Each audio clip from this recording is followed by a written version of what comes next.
26, just because you were born in the same town as someone or drank at the same bar as someone does not mean you're required to be friends. This one is huge.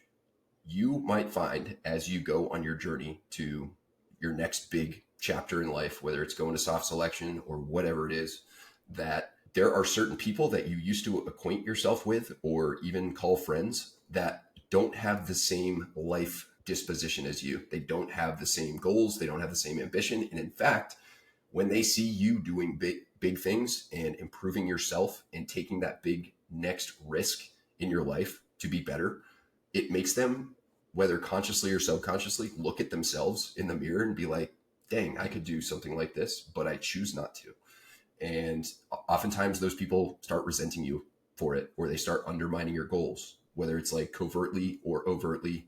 Are you sure you want to do that? Come on, man. You want to live a little? Like, one beer is not going to hurt you. One night out's not going to hurt you. You're going to be okay. You're super dialed in otherwise.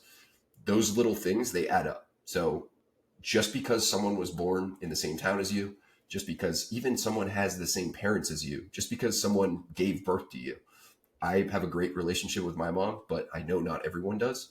And sometimes those people will drag you down if you let them.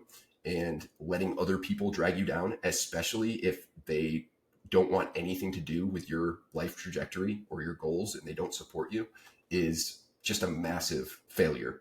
So this is a hard thing for a lot of people, especially when they first start, because they're not to the level yet where they have all those new friends that have similar mindsets.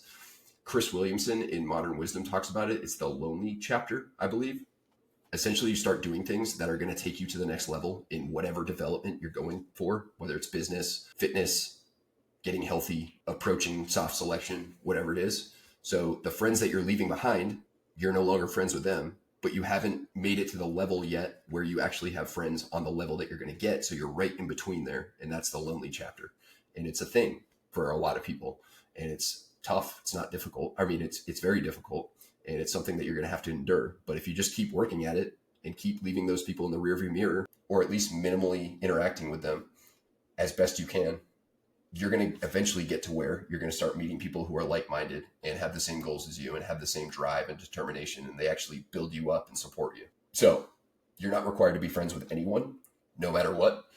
You're not required to spend time with anyone. You're not required to answer to anyone that you don't want to. So make sure you choose those people wisely. Along the same lines, hang out with people who push you to be better and share your general disposition in life. Pretty much just talked about that, but the more people that you can get around that are on your same path or a very similar path, or even better, people who have the next one, find someone who has been where you want to be and go learn from them. If you can find people like that are further along than you, that are higher up than you, whether you're trying to be an SF and you find an SF guy to almost go under his wing and get mentorship from, or if you were trying to make it big in business and you are able to go to seminars or cold call or cold email people who have already achieved what you wanted to achieve. Or even if someone is online, that's a great thing about the internet right now, is there's so many people online that no matter what you're trying to pursue, likely there's someone who has pursued it and has successfully pursued it and is way further ahead and is willing enough and generous enough to actually share their tips with you. So you can follow people on YouTube, Instagram, podcasts, whatever it may be. And I mean, that's partially my goal, is to be a good example for the next generation of SF. And whether we work together or not, provide some mentorship through the podcast, through my content on Instagram. And finding people like that is massive, and it will greatly increase your chances of success, because you're going to find that along the way, you're going to run into speed bumps and obstacles and times you want to quit.